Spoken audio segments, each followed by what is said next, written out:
nimekuwa pamoja na kianza na sasa tumeweza kufika mwisho. Sina jambo la kuelezea ila tu kuwashukuru wote.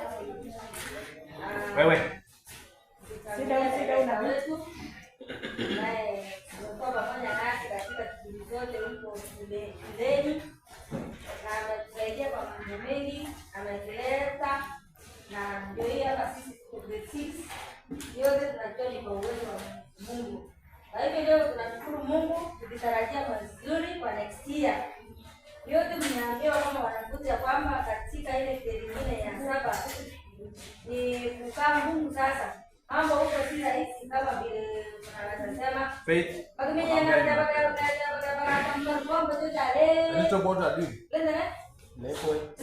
Stop so that you can listen.